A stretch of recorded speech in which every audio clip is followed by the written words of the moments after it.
Olá, irmãos, graça e paz, bom dia. Seja bem-vindo a mais uma aula da nossa Escola Bíblica. Eu sou o pastor Wagner Dionísio e esse aqui, você já sabe, é o nosso canal de estudos da Igreja do Nazareno, Comunidade Leste e Comunidade Monte Aprazível.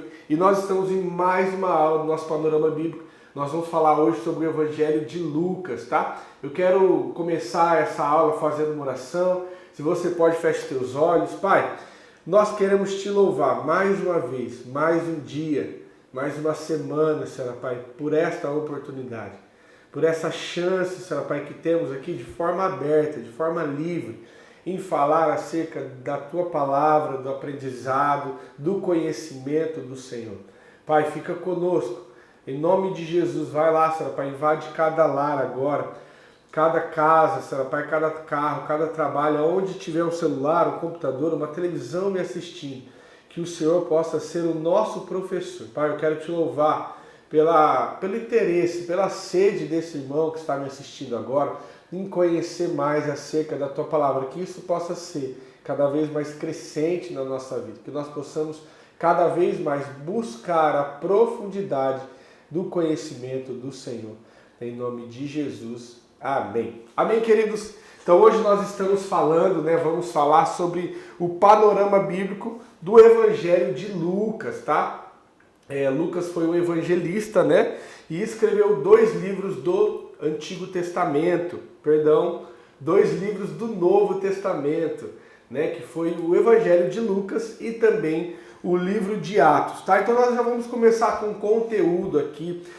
Quem foi Lucas, Quem era Lucas? Quem que foi esse homem aí que escreveu esses dois livros do Novo Testamento, esse evangelista? Quem foi ele? Bom, primeiro, há três referências bíblicas sobre Lucas, sobre o nome de Lucas na Bíblia, no Novo Testamento. Três passagens. A primeira delas está lá em Colossenses, capítulo 4, versículo 14, que diz assim, Lucas, o médico amado, e Demas enviam saudações. Então olha só, Colossenses foi uma carta escrita pelo apóstolo Paulo, quando ele estava preso pela primeira vez, Paulo foi preso algumas vezes, e nessa primeira vez ele estava preso pelos judeus, então era uma prisão mais light, vamos dizer assim, não sei se existe prisão mais light, mas vamos usar esse termo, que era uma prisão onde ele estava preso em sua própria casa, Ele estava preso, era uma prisão domiciliar, vamos usar esse termo. Então era uma prisão um pouco mais tranquila, e aqui ele diz de Lucas, ele cita Lucas, Então Lucas, o médico amado, então nós podemos entender que Lucas era assim médico e era alguém amado do apóstolo Paulo, era um companheiro, um parceiro do apóstolo Paulo. Depois a segunda citação está lá também, feita por Paulo, está em Filemão, capítulo 1, versículo 24, diz assim, assim como também Marcos e Aristarco, Demas e Lucas, meus cooperadores. Então, aqui Paulo está escrevendo e ele diz de novo sobre Lucas, olha, assim como estão comigo, Marcos, Aristarco, Demas, também Lucas, que são meus cooperadores. Então nós podemos também identificar que Lucas era um cooperador, ele ajudava no ministério de Paulo, Ele foi um cooperador de Paulo. E a terceira menção está lá na última prisão de Paulo. Essa prisão, sim, já estava no fechado mesmo, Estava lá preso não mais pelos judeus, mas agora pelo Império Romano. E ele escreve a carta a Timóteo, capítulo 4, versículo 11, diz assim: só Lucas está comigo. Traga João Marcos, com você, porque ele me é útil para o ministério. Lembra que nós falamos esse versículo semana passada sobre o evangelista Marcos?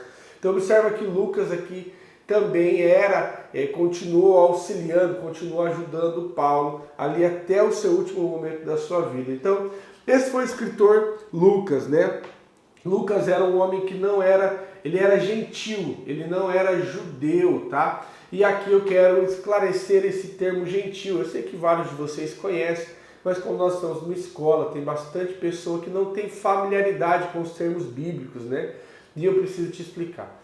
Quando você ouve falar gentil na Bíblia, aqui gentil não é o gentil de ser gentil, de gentileza, não é com L, é gentil com o, finaliza com o. É a pessoa que não é judeu. Então toda vez que nós nos referimos, falamos, né, o gentil, nós estamos referindo àqueles que não são judeus. Por exemplo, eu e você. Eu e você não somos judeus, né? Não somos da raça dos judeus. Não nascemos filho de pai e mãe judeu, não somos da raça, mas somos os gentios, né? O povo que Deus também escolheu, né? Por adoção. Depois nós podemos falar isso numa outra aula. Mas então Lucas, ele não era judeu, ele era gentil, e inclusive foi o único escritor do Novo Testamento que não era judeu, tá? Todos os escritores do Novo Testamento eram judeu, somente Lucas que não. Então aqui você já entende quem é Lucas. Agora, para quem o livro foi escrito, né? Qual que é o direcionamento do livro? Nós já aprendemos que Mateus foi escrito para os judeus, né? Ele usa bastante argumento ali para embasar que Jesus é o Messias. A genealogia de Jesus desemboca lá a partir de Abraão, que é o pai na fé, a quem os judeus reconhecem. Nós aprendemos também que Marcos foi escrito aos romanos, né? Que os romanos não se apegavam muito aos ensinos e filosofias, mas sim a ações, a fatos. Então, Marcos vai citar bastante sobre os feitos de Jesus, os milagres de Jesus.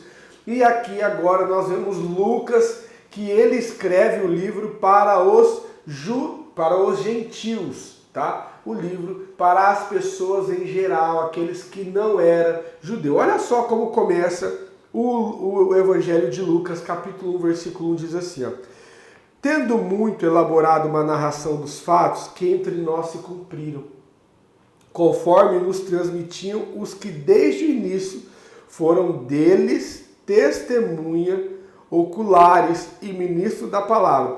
Achei também conveniente contá-los a ti, ó excelentíssimo Teófilo, por sua ordem, tendo já informado detalhadamente de tudo desde o começo, para que tenhas plena certeza das coisas que fossem ensinadas. Tá? Eu gosto do versículo 3, na versão NVI, que ele diz assim, ó: eu mesmo investiguei tudo cuidadosamente desde o começo e decidi escrever-te um relato ordenado, né, em ordem. Então olha só que ele diz assim, ó Teófilo, né? Então quem que é esse Teófilo? Quem é essa pessoa que Lucas escreve o seu livro? Para quem ele está escrevendo? Bom, a Bíblia não é muito clara nisso, mas há algumas interpretações e eu quero mostrar ela para vocês, né? Então há aqui pelo menos 3 interpretações de quem é esse Teófilo, ou quem seria esse Teófilo, né?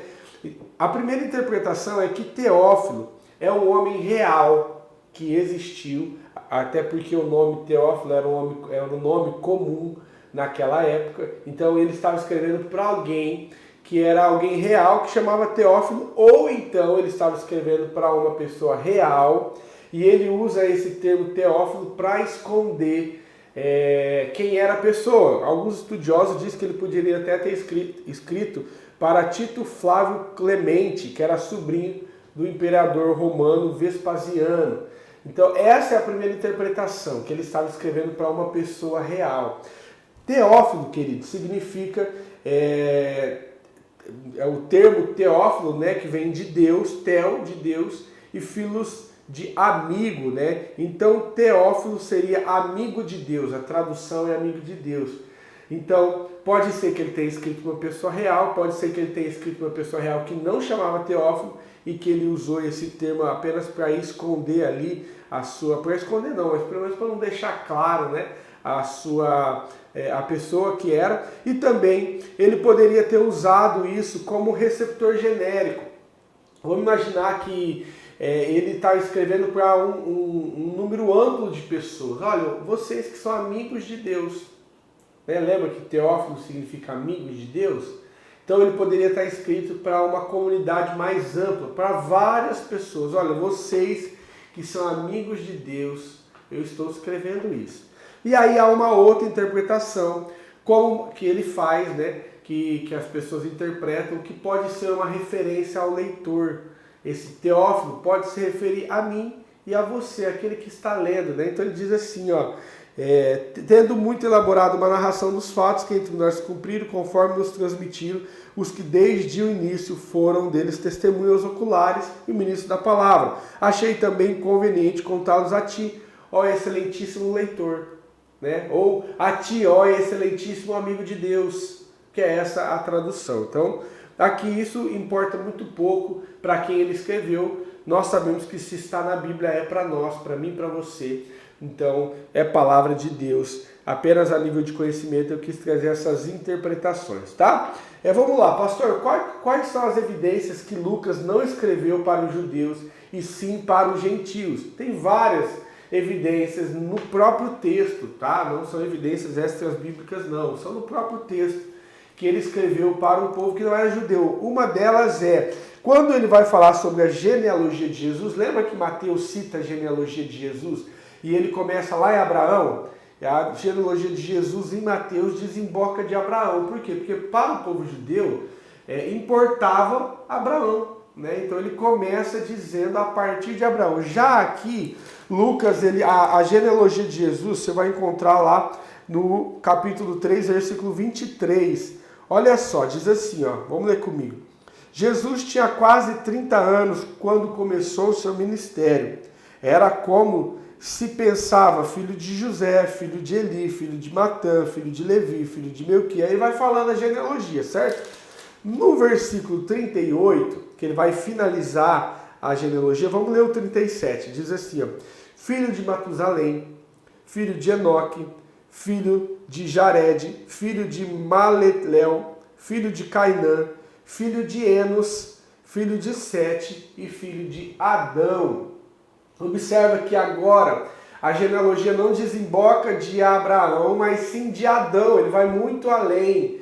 Por quê? Porque para o povo gentil era sim importante que Jesus citasse na genealogia de Jesus Adão, porque era um homem comum como eu e como você, né? Para o judeu já era importante citar Abraão, e para o gentil, que era um homem comum, não era alguém que era judeu, então ele fala a linguagem daquele que não era judeu, né? Mostrando que Jesus veio de homens comuns, tá bom? Bom, também outra evidência é que Lucas, ele explica alguns termos, né, que para os judeus era comum e não precisava de explicação. Então imagina que se eu estivesse escrevendo uma carta para o judeu, eu escreveria algumas coisas e não explicaria, porque aquilo faz parte do linguajar dos judeus, da tradição dos judeus.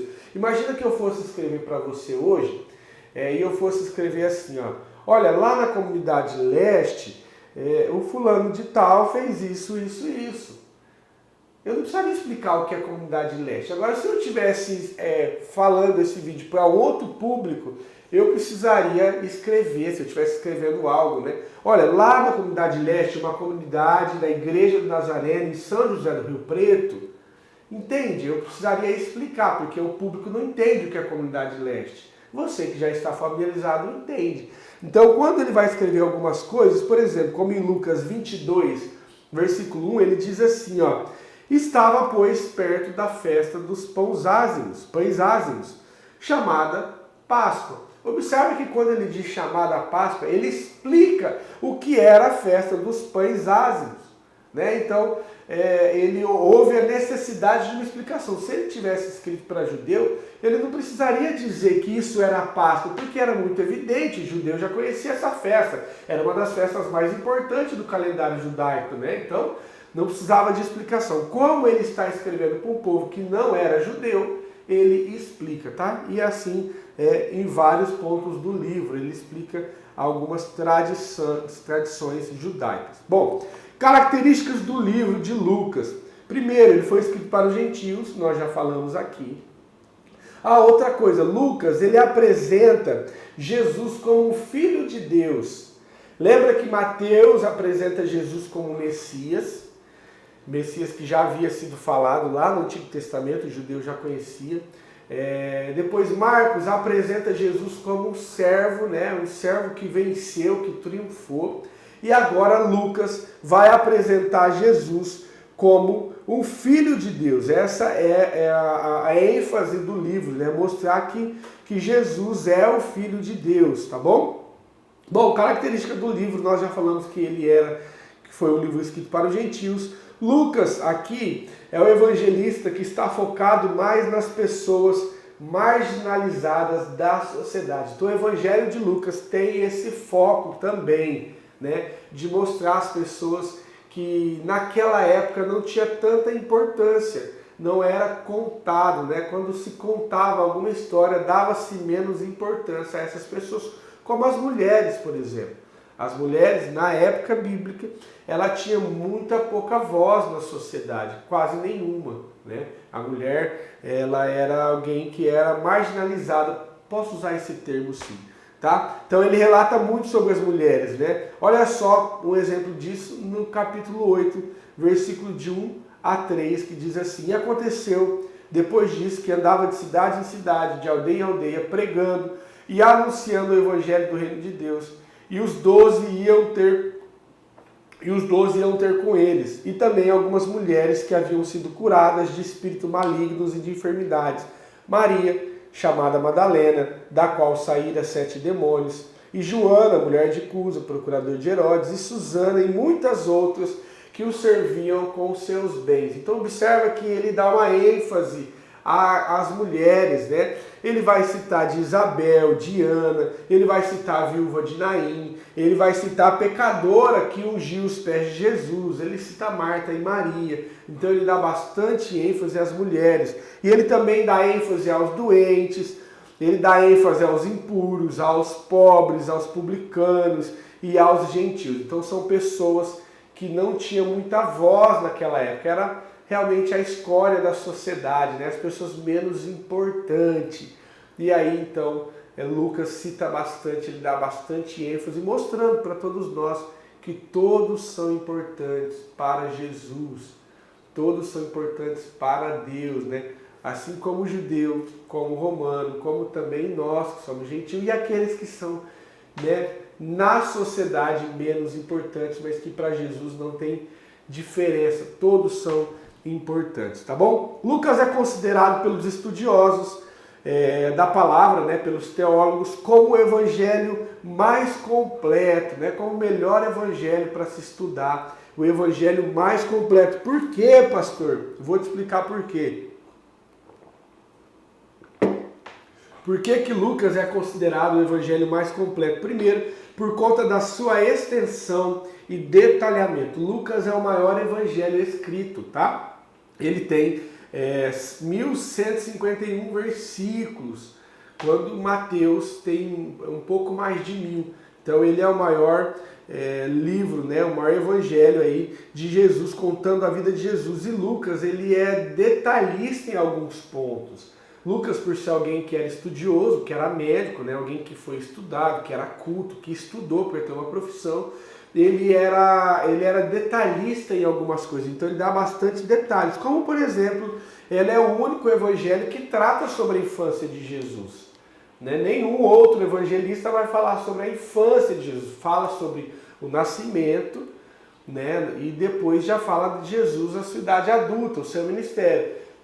Lucas não, Lucas ele vai citar a infância de Jesus até os seus 12 anos. Né? Dos 12 aos 30 anos, quando ele começa o ministério, há um silêncio bíblico. A Bíblia não fala sobre a vida de Jesus. Então 18 anos, aí, do 12 aos 30, 18 anos de vida, um período de 18 anos, não existe relato sobre a vida de Jesus, pelo menos não relato nos evangelhos canônicos. Tá? Existem outros livros aí que as pessoas escrevem sobre teorias da vida de Jesus nesses 18 anos.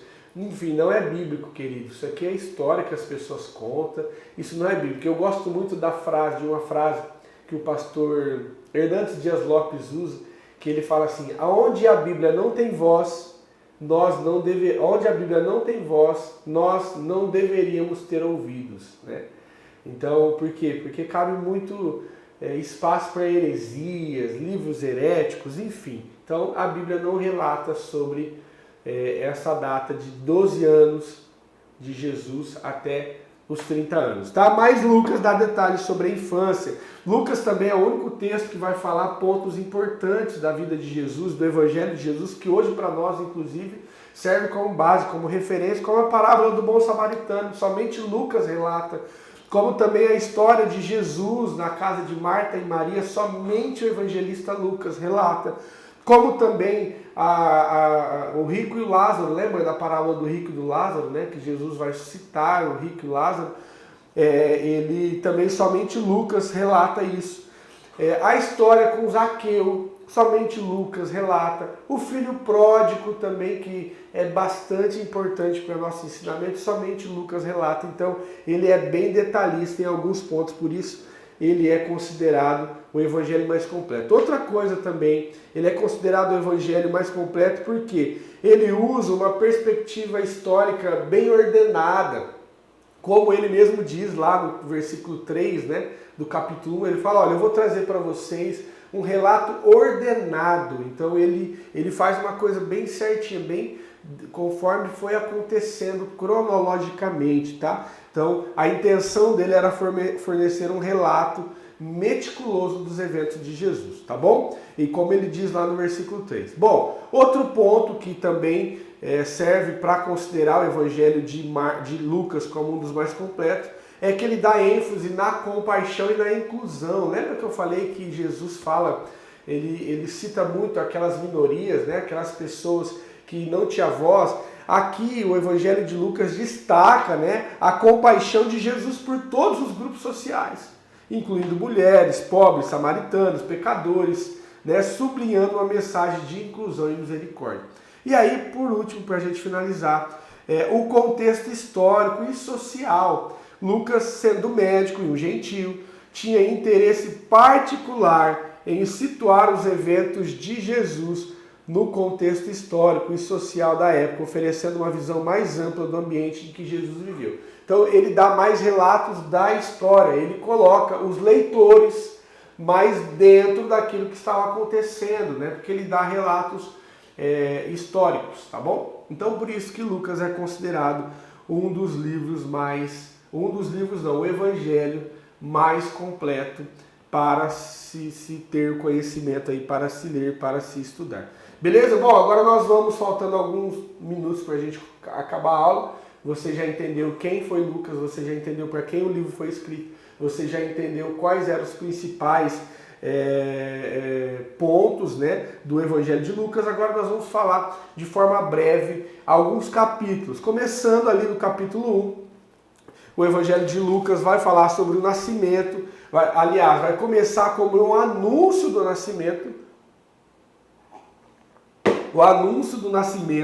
depois vai falar sobre o nascimento e a infância de Jesus, capítulo 1 e 2. No capítulo 3 começa já falando sobre o ministério de João Batista. Aqui já fala de quando Jesus tinha 30 anos, tá? Então capítulo 1 e 2, anúncio do nascimento e infância de Jesus. A partir do capítulo 3, ministério de João Batista, e já começa o ministério de Jesus com 30 anos, tá bom? No capítulo 4, vai relatar a tentação de Jesus, né? Quando Jesus vai lá para o deserto, o Espírito Santo leva ele lá para o deserto. A palavra é clara que o Espírito Santo leva ele lá para o deserto para ser tentado, onde ele passa 40 dias. Quando ele volta, né? Quando ele está lá, ele volta do deserto, a partir do capítulo 5 e 9, ele vai falar sobre os grandes milagres de Jesus na Galileia. Olha só, Jesus, deixa eu explicar isso aqui para você entender algumas coisas. Jesus nasceu em Belém, nós já falamos isso lá em Mateus, né? Então a sua família teve o nascimento de Jesus na cidade de Belém. Depois acontece aquele fato que Herodes quer matar as crianças por conta de Jesus, então a sua família muda para o Egito. Eles ficam um tempo no Egito. Quando Herodes morre, eles voltam e vão morar em Nazaré. A família dele não volta mais para Belém, mas volta para Nazaré. E aí então Jesus mora toda a sua infância em Nazaré, na Galileia. Por isso que ele era chamado de o Nazareno, né? Por isso nós conhecemos Jesus. Aí um termo usado para ele é Jesus o Nazareno. porque ele morou a sua infância em Nazaré. Então as pessoas conheceram ele como o Nazareno. É como se você fosse conhecido como, olha, o João lá, o Rio Pretense, ou o João, aquele que mora em Campinas, enfim. Então Jesus era conhecido como o Nazareno. E por que algumas pessoas também chamavam ele de Galileu? Porque Galileia era a região onde Jesus morava. Não era a cidade, era a região, era como se fosse um estado. Para ficar mais claro de você entender, era como se fosse um estado. Nós somos rio-pretenses, moramos em Rio Preto, e somos paulistas, porque moramos no estado de São Paulo. Então Jesus, ele era nazareno, porque ele morou em Nazaré, e ele era também galileu, por conta da região da Galileia. Ficou claro isso para você? Então tinha algumas regiões lá, Galileia, Judéia, Pérea, enfim, tinha algumas regiões e Jesus fazia parte da região da Galileia, por isso que ele é considerado galileu. Beleza? Então do capítulo 5 ao capítulo 9 vai contar os milagres de Jesus ali nas redondezas da Galileia, né? A pesca maravilhosa, a cura do leproso, a cura do paralítico, a vocação de Mateus, Levi, a vocação dos 12, a eleição dos 12, o sermão da montanha. Tem um relato bem pequeno do sermão da montanha aqui. A nova lei do amor, enfim, vai falar algumas coisas aqui até o capítulo 9, depois você pode ler com calma, lembrando que nós estamos num panorama, né? É só uma visão por cima para ficar mais fácil de você aprender, estudar e ter as revelações.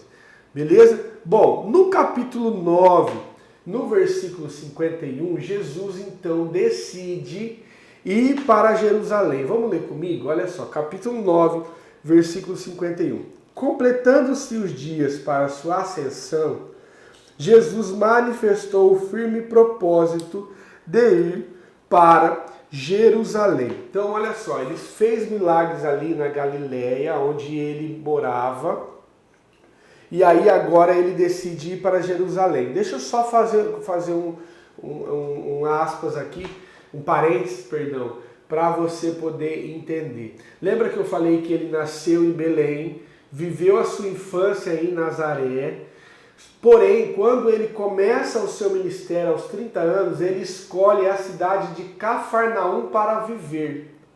Então ele foi para Cafarnaum, que era uma cidade que vivia ali às margens do mar da Galileia, e ele mora o seu ministério até aqui o capítulo 9, do capítulo 5 ao capítulo 9, Jesus está morando em Cafarnaum, que é uma cidade da região ali da Galileia também, tá? Então quando você ouvir falar que Jesus morou em Cafarnaum, sim, ele morou quando ele começa o seu ministério. Aqui no capítulo 9, versículo 51, ele decide ir para Jerusalém. E Lucas vai relatar bem detalhadamente esse caminho, né, de Jerusalém. Eu acho lindo isso aqui no Evangelho de Lucas, por quê?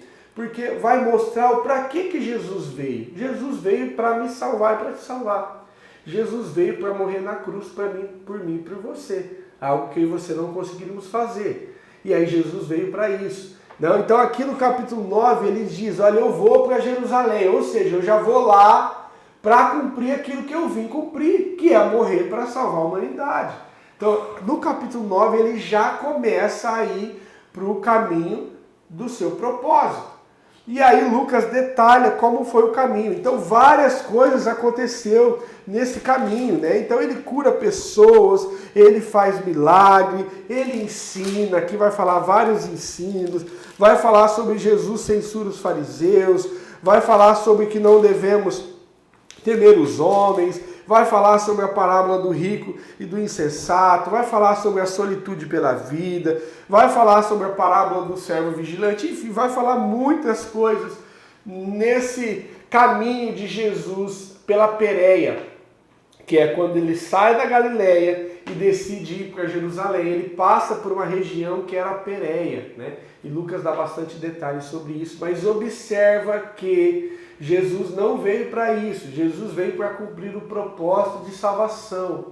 Porém, no meio do caminho ele fez milagre. Porém, no meio do caminho ele ressuscitou. Porém, no meio do caminho ele curou. Né? Por que eu estou dando ênfase nisso? Porque, querido, Jesus ele veio para te salvar. Ele não veio para te dar um apartamento, uma casa grande, para te dar bens financeiros. Ele não veio para te curar. Ele não veio, apesar de ele fazer tudo isso, nós vamos falar sobre isso, calma aí. Mas ele veio, o propósito principal é te salvar, isso ele já fez. Então, quando passar pela sua mente, quando você ouvir a voz do diabo, Jesus não tem feito nada por mim, ele já fez o que ele precisava fazer. Talvez você está falando, Jesus não está vendo que eu estou passando essa crise na minha família, essa crise no meu casamento. Será que Jesus não está vendo que eu estou passando essa crise financeira? Queridos, o propósito de Jesus já foi cumprido na tua vida, que era te salvar. Porém, no meio do caminho, ele faz sim mimos para você, cuidando do seu casamento, cuidando da sua casa, cuidando das suas finanças, cuidando de tudo aquilo que te faz chorar. Olha como só Jesus é lindo, né? O propósito principal é a salvação, isso ele já fez, somos salvos em Cristo Jesus. Porém, no meio do caminho, ele faz coisas para os seus filhos, né? Como aconteceu aqui, Lucas detalha isso. Ele está indo para o seu propósito, porém isso não impede ele de cuidar das pessoas, de ensinar as pessoas. Isso nós podemos refletir muito na nossa caminhada cristã. Qual que é o nosso propósito? O nosso propósito é morar no céu. Nosso propósito é segurarmos a coroa que nós já ganhamos. Nós já somos salvos. A salvação não é o que vai acontecer. A salvação é hoje. Nós já somos salvos. Agora nós precisamos perseverar, segurar ela, né? Porém, Jesus, ele vai nos dando, né? Ele vai nos curando, ele vai melhorando o nosso relacionamento, ele vai nos transformando no meio do caminho. Beleza? Bom, depois aqui, deixa eu tomar um pouco d'água. Os próximos capítulos, então, vai narrar ele indo da Pérea para Jerusalém, eu já disse isso. No final do capítulo 18 e 19, eu quero também falar sobre isso, nós já estamos a alguns minutinhos de encerrar, tá? Versículo 34 do capítulo 18 diz assim, 35. Chegando ele perto de Jericó, estava um cego assentado à beira do caminho mendigando. Olha só, o cego de Jericó, talvez você conheça essa palavra. Depois, no capítulo 19, no comecinho do capítulo 19, ele vai narrar no 18 aqui sobre o cego de Jericó. E ele já começa logo em seguida, após falar do cego de Jericó, ele fala no 19, versículo 1, sobre Zaqueu. Olha, tendo Jesus entrado em Jericó e atravessando a cidade, havia ali um homem chamado Zaqueu, que era chefe dos cobradores dos impostos e era rico. Olha só o contraste que Lucas traz.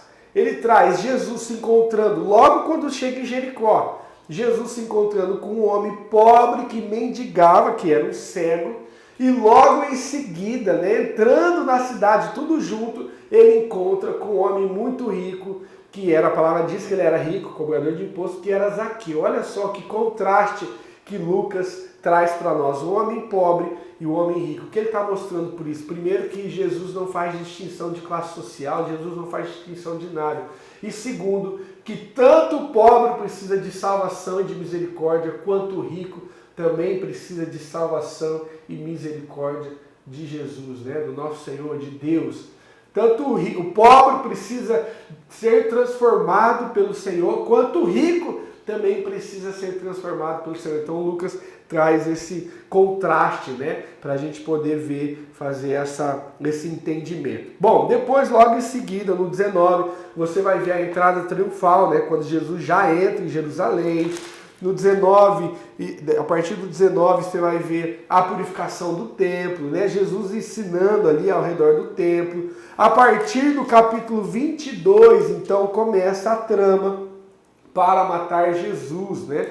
Então, a partir do 22, Lucas vai relatar, não de forma tão detalhada como João, nós vamos falar na próxima aula. João relata os últimos dias de Jesus, ele gasta no seu livro, do seu evangelho, vários capítulos para relatar esses últimos ensinamentos de Jesus, os últimos dias de Jesus. Lucas não dá tanta ênfase nisso, apesar de falar, mas não com tanta ênfase. Então ele vai falar sobre a última Páscoa, vai falar sobre a ceia do Senhor, sobre o aviso, né, de Pedro, que Jesus avisa a Pedro, vai falar sobre a prisão de Jesus, né, vai falar também sobre Pedro negando Jesus. No capítulo 23 vai acontecer a crucificação de Jesus e no capítulo 24 a ressurreição de Jesus. Queridos, esse é o panorama do livro, do Evangelho do evangelista Marcos, né? Evangelho de Cristo. Só abrindo aqui também um detalhe para você. Algumas pessoas falam, são 4 evangelhos, são 4 evangelistas. O evangelho é um só, é o evangelho de Jesus. Né? Não existe 4 versões diferentes, existe 4 visões, 4 homens escrevendo sobre uma mesma pessoa. Né? Então é uma versão de um jeito, outra versão de outro. Não. É um Cristo, um homem, um acontecimento narrado por 4 pessoas. Você consegue compreender isso? É apenas um evangelho com 4 evangelistas. Né? O evangelho de Cristo. Não existe um outro evangelho. Né? O evangelho é um só, que é o evangelho de Cristo, o evangelho da salvação, o evangelho da renúncia. E aí narrado a história, a biografia de Jesus narrado por 4 pessoas diferentes. Beleza? Então esse foi o evangelho de Lucas. Espero que você tenha aprendido. Eu quero poder orar por você. Pai, obrigado por essa aula. Obrigado por esses irmãos, Pai, que todas as semanas se dispõem a aprender mais do Senhor, a conhecer mais acerca da Tua Palavra, acerca, Senhor Pai, daquilo que o Senhor tem para nós. Pai, que nós, esse grupo aqui, que decidiu estudar, que nós não tenhamos apenas um conhecimento, Senhor Pai, teórico, que nós não tenhamos apenas um conhecimento da letra, mas que nós possamos crescer nos relacionamentos, na intimidade, na profundidade. Que essas aulas, Pai, não venham trazer apenas um conhecimento de letra, apenas conhecimento por conhecimento, não, porque nós poderíamos estar estudando tantos outros livros, mas nós queremos nos aprofundar em Te conhecer, Jesus, em ter relacionamento contigo, em viver a nossa vida de maneira que agrade ao Senhor. Faça isso, Senhor, nos ensina a ser assim. Nos dê um domingo abençoado, uma semana que vai se iniciar, que se inicia hoje, aliás, que se inicia agora, no domingo, uma semana abençoada, em nome de Jesus. Amém. Amém, queridos? Fique com Deus, que Deus guarde a sua vida, a sua semana e até a próxima aula.